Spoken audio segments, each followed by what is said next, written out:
tala fal nei fo ia uli Samoa o le whaponga tala lau le tio Polynesia. Natalia el whaamsino le tu uato le lua vai aso le tamaita iloia ia mapsua tania to iloa e toi fo ia nei. I le whaamasino whaaitu malo. I le umayo le 5 vai aso so o tula i lumo leisi po tu whaamsino o le whaamsino lava whaaitu malo. Peitai. O tu uato i le so valo i ulai le mta upo tula iai mapsua mo le tamaita i tu stala ia Lisa Schmidt. O Lisa Schmidt is fulu vaisi mo lianga leo lo faasanga iai.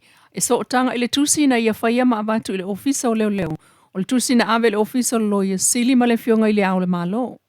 O le mta upuna ia tusi tua iso tanga ile maliwa le profesa mai Amerika Samoa. Le sunga Caroline Gabbard. O le maliwa Caroline Gabbard o maa salomia na tupu le salua sulfa o me lua o lua faa. O lo tua iaila na wo le sunga papali i sia fikau. Matau fiai papali i la lolva i ngā leo i tānu malala e tali ai lona whaamasinonga. Peta ai o le tusi a lise na avatu i leo e so tanga i le whaalavelave o tā wailunga. Ua whao ngā e leo e whai ai mo lianga sfuluiva whaasanga i le tamaita i tu stala. O le aso valu le maasina FOU i ulai e tula i ai le whaamasinonga wha ai tu malo. Mai le ofisa o leo o toi maua le teine tala vau o toa muauta. Le ana whaalau loa mai e le ofisa o leo sa tau sa ilia e lona ainga. Pei tai ua moli le whaaftai al mtanga luenga o leo i le langolango sua le tunu e sosania tupea i le ngā luenga whai whaatasi. O vivi inga o Samoa mola nanga i whanua ai o le tau sa fia o na tangata leana la walunga i le saunoanga whaaftai le li ilo ia KC Richard Marchand mai New Zealand. Whaaftai whaaptoa lava le li ilo ia i le team sa ilingo le amiotonu. I le po ana po. O le whaaftai ma whio fōfua inga ina ua mai a mo le manuia. Le whaamasinonga 5 vai aso o i Samoa mo le whaamoemoe. Ma le vai aso na malanga mai ai mo le tāpenanga. O lo ia whaapitoa ia na ami mo le sa ilingo le amiotonu. Sa tu lai mo Samuelu masivai. Whaatasiai ma le fionga a mapusua tania to iloa. Ai le sunga Miro Lui o maunga Precious Chang o le maunga Lui Law Firm. O le mta upu tau whaamsinonga lea, na longo ai tu e fia o Samoa i le 5 vai aso o whaatautai e le fionga tala sa atoa sa anga o le whaamsinonga whaaitu malo. Lea ua tu atu i le masina o ke topa. E to e wheilo i ailo ia mo a lato fola sanga muli ma ato whailo se aso e la wail whaai unga le fionga le whaamsino. Ai o saunoa le li lo ia ia Richard Marchand e whaaftai alo na wala aulia e ave ai ma tō tino au aingo le vasenga o lo ia. O tā wailunga ma le team sa ili le amiotonu. I le toe ai o le vaia so FOU lo to toe mo le listala ino soafa palota. Ai ua sili ai nei le whaita wafa e tangata listala le iwa sfruafi peitai.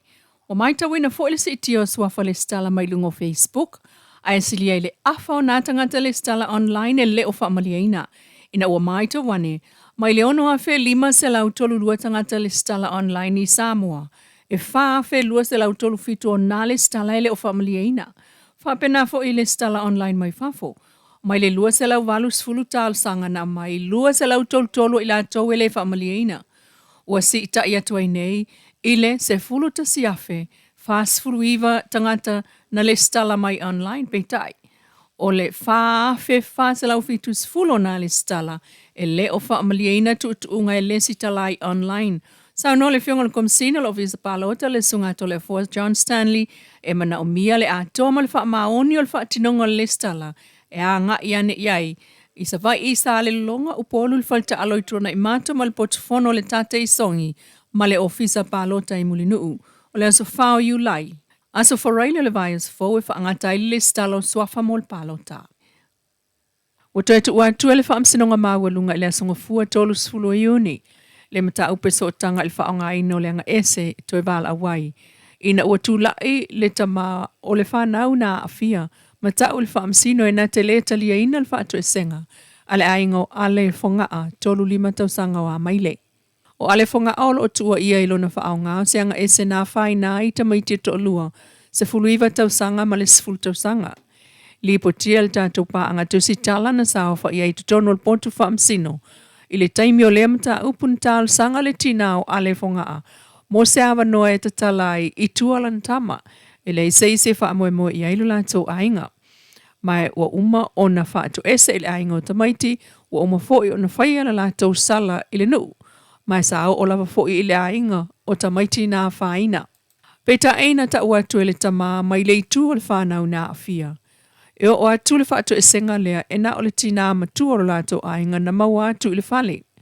Mai e ta o le whaamsino o le mta upu leo lo o maa ale. Mai na te te ena le tālu sanga al tina o ale. Ua masa ale totola na whanau. Ma toi tu atu ai loa i le vai sa FOU le songfua. E o nei i le whaamsinonga ma leo i a whaamautua tuai fo e lato tāpenanga. Le amtanga o masina len tu poi le FSS e inga. Mai o maa salomia o samta upu tau whanua. Inisi o tala mai lava le whaamsinonga leo tu atu le songfua fo i le vai sa FOU. E la waile whaai unga le whaamsinonga maa walunga whaasanga. Ya Anzac Farani ma Olive ya feta. Na la io e ina o la mōlianga o le ngaoi. Mai le whaamsinonga na ngia o le asolua 5 o Aprila i vaitele. Na ngaoi ai sa telefoni iPhone sutasi. Na io e ina foi. Le ulu whale whaamalo si le Parken Mart Supermarket. A se whai business i saina mwhaatino ai se whao o ngā 5. Ma amba ese ni mea tō tino le whaloloa. O lo tau fia pea ia li i mo le la wino la whaasalanga le songofua. O le vai so FOU. O le toa lua lea se sa whaasalau le mtanga ruengo leo. Ili taimi sa tau sa ili ai. Tala nao nei au uli, mai lau li tio Polinisia.